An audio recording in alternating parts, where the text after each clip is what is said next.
What's going on, world? It's your boy Gemini Brown here, back with another episode of Nalo Kicking Knowledge. Today we'll be discussing Moon in the second house and what happens when the moon comes into the second house of your birth chart. Well, what's the moon? The moon is our emotional nature. It represents how we nurture others and like to be nurtured in return. It's going to show our peace of mind, where our peace of mind comes from.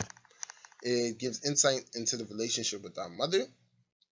It shows our psychological instincts and conditioning, things of that nature. And the second house is wealth. It shows what makes us wealthy in life. It also shows what we value in life. And it's also family, the family you grow up in and the family you're going to have. And then lastly, the second house relates to vocal cords. Okay, so how you project your voice and things like that. So when moon comes into this house, whether you realize it or not, you have a strong emotional tie to your family. A lot of your peace of mind is going to come from just knowing that you're a part of a family and you can lean on them for anything. All right, your security is comes from your family.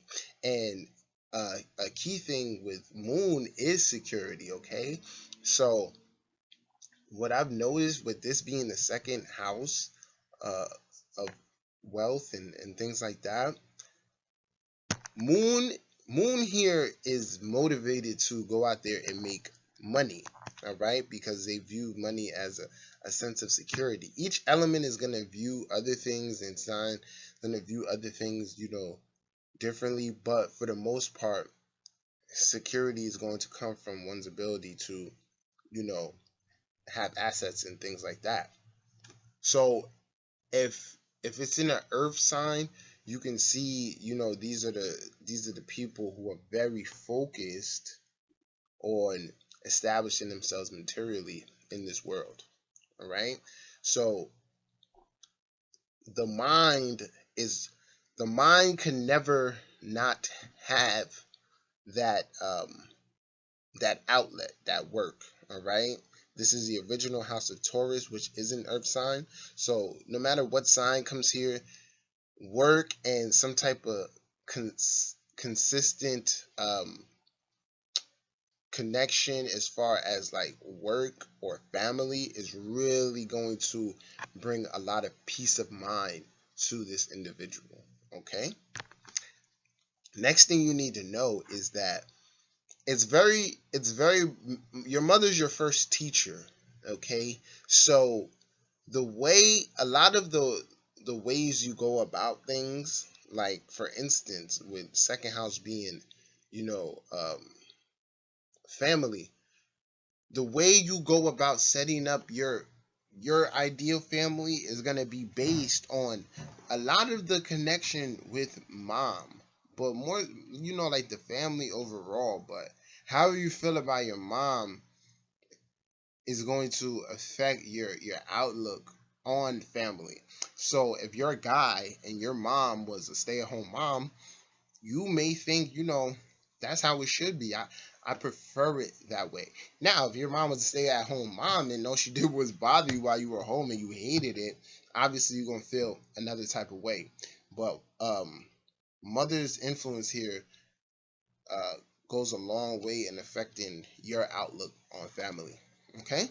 Now, second house is more so said to be attached to father's family, but nowadays, like just being realistic, we grow up in a time where there's a lot of single mothers.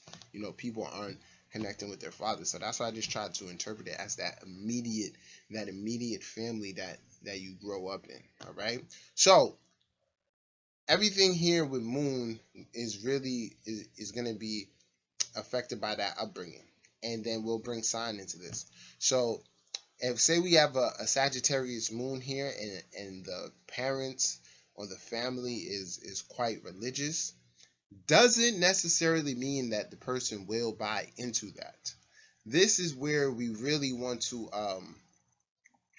See, like, look at the whole board and see where are other houses. So when it comes to seeing if a person, how connected a person is to their family, we'll look at that moon, we'll look at its aspects, and then just look at what what other signs are ruling the other houses, like third house. So for Scorpio ascendant, that's Capricorn in the third, Aquarius in the fourth, which is a little bit, it can show a unconventional home life. So that person with moon in the second might want to break free of that religious restriction and those beliefs of their family. But it can be quite the opposite, because the thing you want to remember with moon is that moon is receptive. So moon is going to be highly influenced by whatever energies are present, and then the aspects will show the harmony with other planets. All right. Now, with it being the vocal cords, the house of the vocal cords, and moon being a feminine planet here, this is, how would I say it? It makes a person very inviting. They don't have to be feminine in speech, but it's this nurturing kind of, and I like the word inviting. It's an inviting, type of communicator. They put you at ease. In another sense, especially if Venus is present here, or if Moon is excelled in like Taurus, okay, we can see an excellent singer here. All right, um, anybody just creative in general.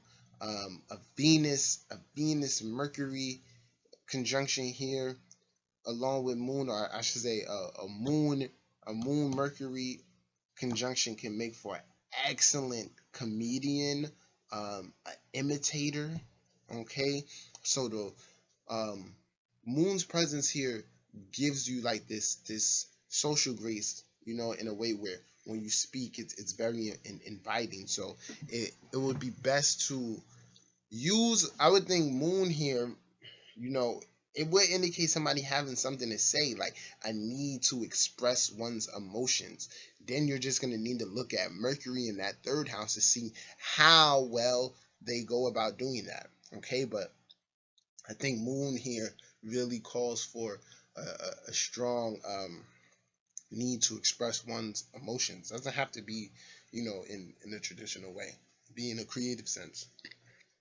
Now, as far as the relationship with other people in the family go, like say we have Moon here, if other planets are here, like conjuncting or just in the house, it's gonna show more insight, all right, into um most. So for instance, if Jupiter and Moon here, it can show that one really values one really values the knowledge, wisdom, and culture and teachings of their family.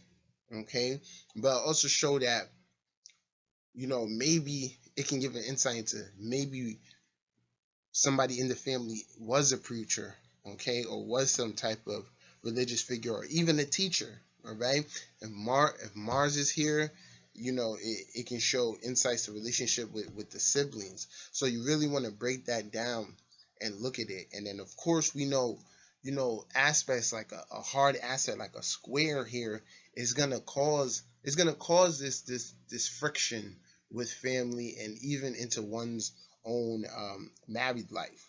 Uh, as far as the married life, and that's what I said, a lot is gonna be based. Your marriage life is really gonna be based on your attitudes or what you were influenced by growing up, because the moon goes up and down. All right, our emotions are always changing. So